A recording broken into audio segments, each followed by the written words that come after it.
And we are presenting you all with this award for your courage, for your dedication, and for your tireless work to help all of us learn to be together and in the struggle, and to learn how our privilege, our racism has contributed to the issues, and work together to get over that, to get rid of that, so that we truly are working together hand in hand. I am thrilled to present all of you with the Rocky Mountain Peace and Justice Center Elise Boulding Peacemaker of the Year for 2015 for courageously, effectively educating and organizing in the Denver metro area to build more loving and united Black communities while eliminating anti-Black violence and racism. Congratulations and thank you for all that you do.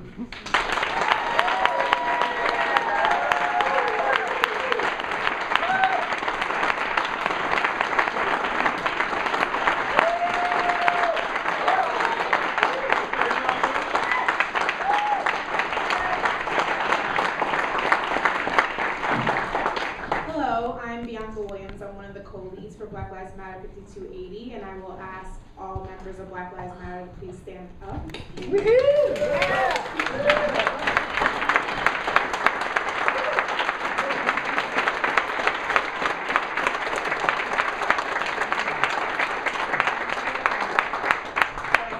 think that I do this work alone at all? That is not the case. Thank you so much, Betty, for that introduction and for giving us the award. We're very excited to be part of the Rocky Mountain Peace and Justice Center's family now.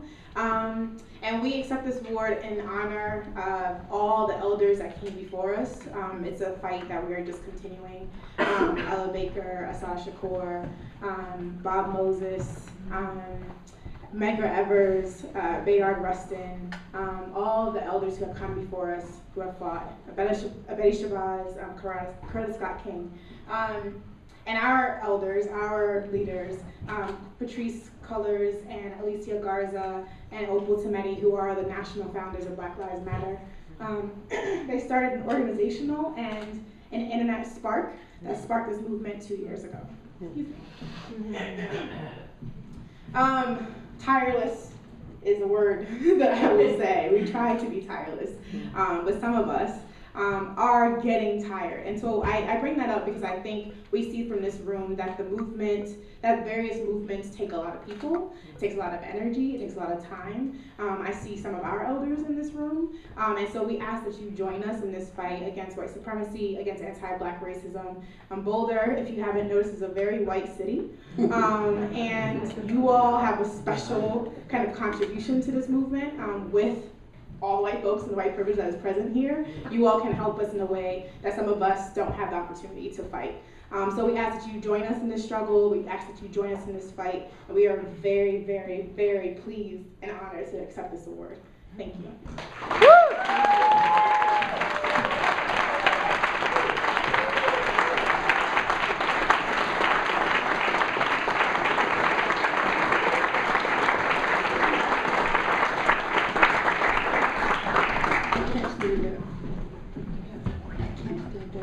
I have no breaks.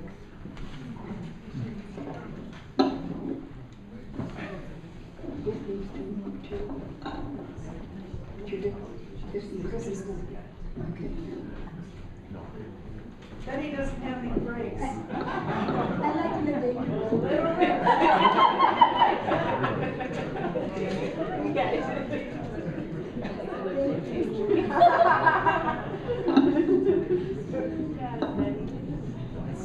So impressive. Thank you. Thank you, Betty.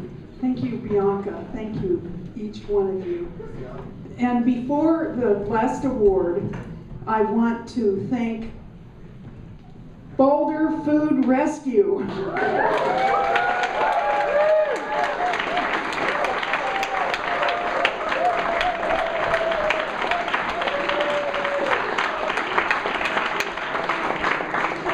I got here really early before it was, really were invited to come in, and there was Hannah, who's standing right there, ready to go. Thank you so much, Hannah. It's wonderful to meet you.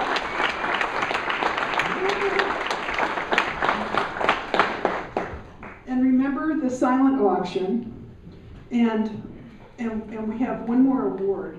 And then we have a live auction.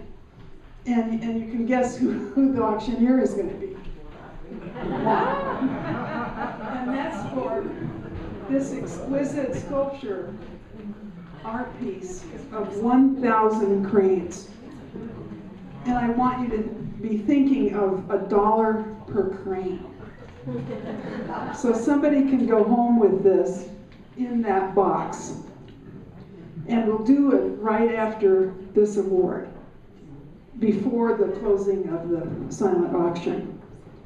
Okay, so this award is going to be presented by Chris Allred, who is responsible for the gorgeous program that you have in front of you, and who is responsible for so much work at the Peace Center. And he's taking photographs of everything. And he's a very modest gentleman.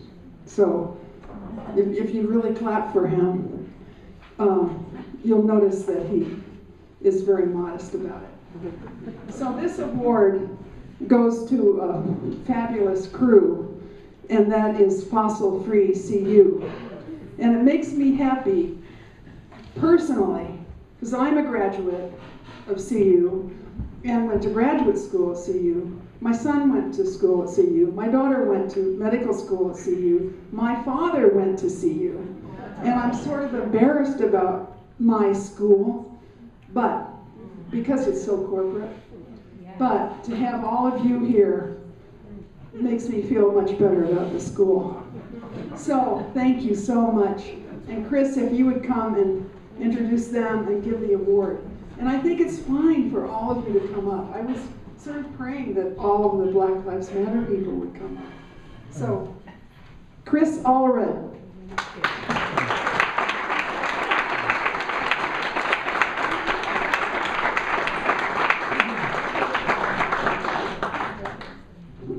This next award is for the Youth Peacemakers of the Year, going to Fossil Free CU. The first time I met friends from Fossil Free CU was at a nonviolence training. And this was an event where many groups from many different kinds of activism were getting together to learn together.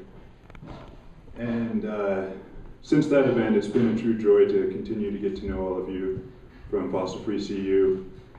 And so this nonviolent training was a way to build communications and build connections and learn how, and I continue to learn how all kinds of activism are connected.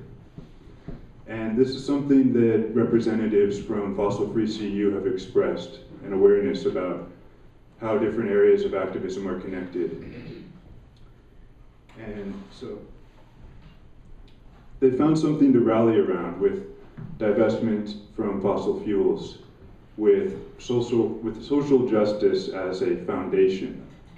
And social justice is connected to economic justice, that's connected to ecological justice, human rights, animal rights. And let's see, so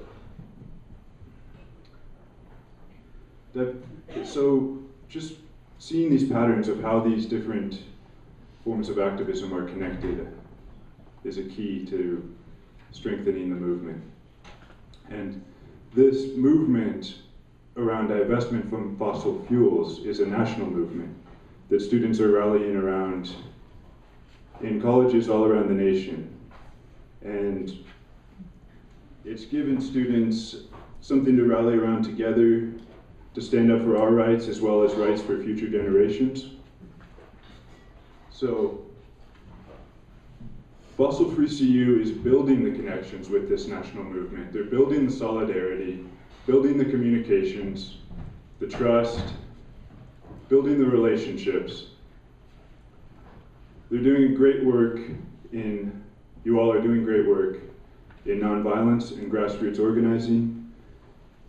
Two recent actions I can think of: in spring, there was an action camp out on the Northern Quad for 3 days. It snowed on the third day. I can tell you the story later if you'd like to hear it.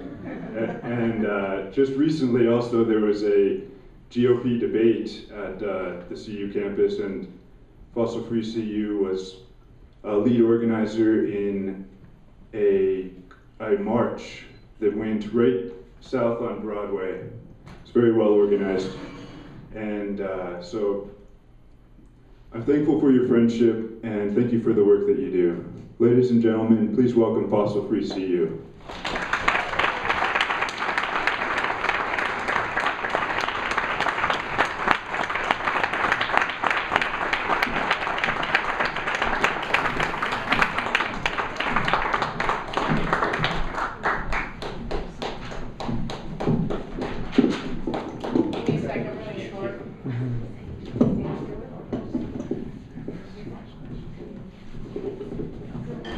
Thank you so much, Chris, for that amazing introduction.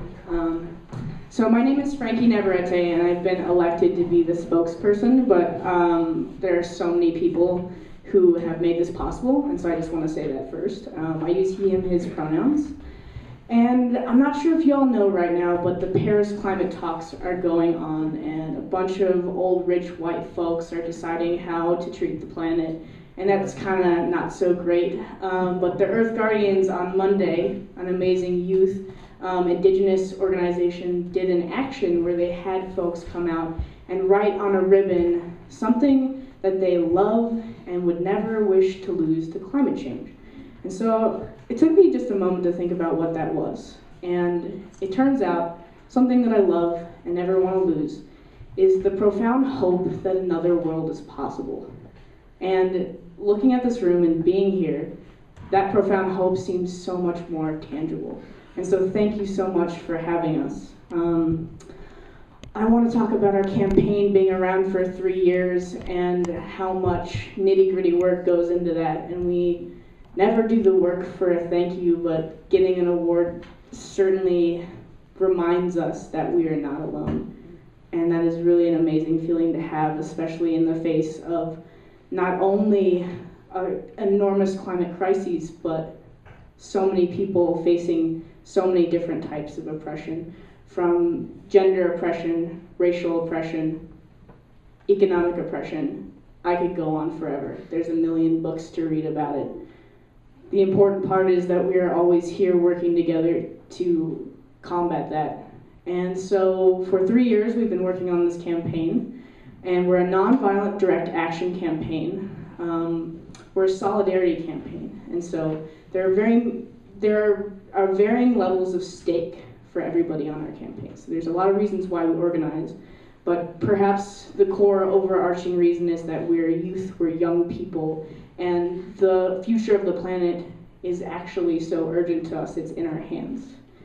I also want to honor that because we are a solidarity campaign, we're not on the front lines. And so we have the privilege to be on a college campus and leverage that privilege to make a change that does support the climate justice movement. So because we're not on the front lines, I want to really say that I know myself and perhaps a lot of people here in my group are so honored to be honored with Black Lives Matter 5280, who is a community on the front lines, having to deal with the real life repercussions of oppression in such a different way. And so I'm getting a little emotional about that because it feels so amazing to be next to you. So thank you so much. I want to thank Irene Rodriguez of KGNU, who has always covered us every single time we did anything. And in an age where media is owned by corporations, to have a media outlet that uplifts our voices is so special. And it is really the reason why our organizing has been such a big part of why organizing here has been so possible for us, is really having that independent media that supports us. I want to thank the Divestment Student Network. We're not the first people to do this. We're working alongside thousands of students from all different backgrounds, students that are working on racial justice and still putting in so much work to the climate justice movement, because they know that not only is this urgent, but it's profoundly interconnected to so many other issues, and that our liberation can never be alone. Our liberation is so tied up with each other's liberation, and that's really special. I also just want to thank the Rocky Mountain Peace and Justice Center again for being really the elders that have provided so much space for us to grow here in Boulder. Boulder is a very privileged community, and so for us to be able to organize here is really an amazing thing that we can do. So really, again, I just want to thank everyone here, because doing this work can feel really isolating and exhausting, and being awarded reminds us that it's all worth it. So thank you so much.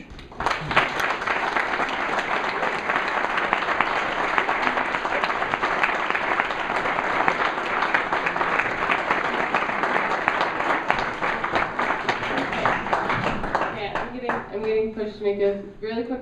I'm an alumni of CU, and I'm starting a small little faction of alumni organizing around divestment. And just want to say, for all of you who are part of the CU community, we're actually launching in not too long a responsible endowment fund, which is going to be an alternative place to give money to act as a sort of carrot for the university while it's there to divest, and then assuming that they follow the demands of our campaign over time, then that money will go back to the university. But if you are a donor to the University of Colorado, please talk to me. I would love to shift your funds to a new place where hopefully it'll get back to CU eventually once they have met our demands. So. Woo!